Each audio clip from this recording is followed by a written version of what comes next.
Hi friends, welcome to foodies lunch by Ramya. இன்றைக்கி நம்ம சேனலில் பெசரட்டு தோசை எப்படி செய்கிறதுன்னு பார்க்கலாம். பெசரட்டு தோசை பண்ணுறதுக்கு ஃபஸ்ட்டு ஒரு மிக்ஸி ஜார் எடுத்துக்கோங்க. இப்போ இதில் 1 கப் பச்சை பயிரை தண்ணியில் நல்லா அலசி சுத்தம் பண்ணிவிட்டு ஒரு 8 மணி நேரம் போல் ஊற வச்சு எடுத்திருக்கேன். அதை சேர்த்துக்கலாம். கூடவே 1/4 கப் அரிசியும் தண்ணியில் நல்லா அலசி சுத்தம் பண்ணிவிட்டு ஊற வச்சு எடுத்திருக்கேன். இப்போ அதையும் சேர்த்துக்கலாம். இப்போ இது கூட 1 டீஸ்பூன் சீரகம் சேர்த்துக்கலாம். 3 பச்சை மிளகாய் சேர்த்துக்கலாம். 2 சின்ன துண்டு இஞ்சி சேர்த்துக்கலாம். கூடவே கொஞ்சம் நறுக்குன மல்லி இலை சேர்த்துக்கலாம். கொஞ்சமாக தண்ணி ஊற்றி இதை நல்லா அரைச்சிருங்க.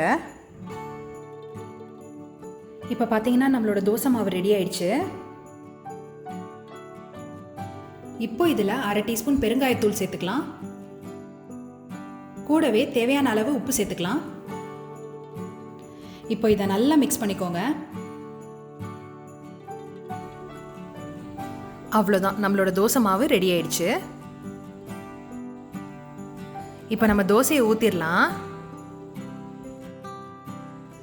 நான் இன்னைக்கு பிளெயின் தோசையாக தான் செய்ய போகிறேன். ஆனால் நீங்கள் என்ன டாப்பிங்ஸ் வேணாலும் சேர்த்துக்கலாம். வெங்காயம், தக்காளி, துருவின கேரட், இல்லைன்னா குழந்தைங்களுக்கு பிடிக்கும்னா நீங்கள் சீஸ் கூட சேர்த்துக்கலாம்.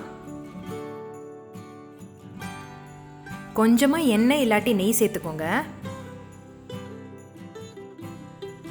இப்போ இது ஒரு சைடு மொறுமொறுன்னு வெந்ததும் அடுத்த சைடு திருப்பி போட்டுருங்க.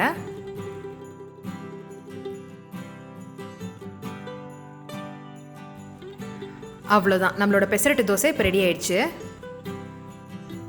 ஸோ ஃப்ரெண்ட்ஸ், நம்மளோட பெசரட்டு தோசை எப்படி செய்கிறதுன்னு நீங்களே பார்த்தீங்கல்ல. இதுக்கு தேவையான அளவு பொருளெல்லாம் கீழே டிஸ்கிரிப்ஷனில் கொடுத்துருக்கேன், செக் பண்ணிக்கோங்க. இதே மாதிரி இன்னும் நிறைய இன்ட்ரெஸ்டிங்கான ரெசிபிஸ் பார்க்க எங்கள் சேனலை லைக் பண்ணுங்கள், ஷேர் பண்ணுங்கள், சப்ஸ்கிரைப் பண்ணுங்கள். கூடவே இருக்கிற அந்த பெல் சிம்பலையும் ப்ரெஸ் பண்ணிக்கோங்க. நான் இன்னொரு நல்ல ரெசிபியோட சீக்கிரமே உங்களை மீட் பண்ணுறேன். டாடா.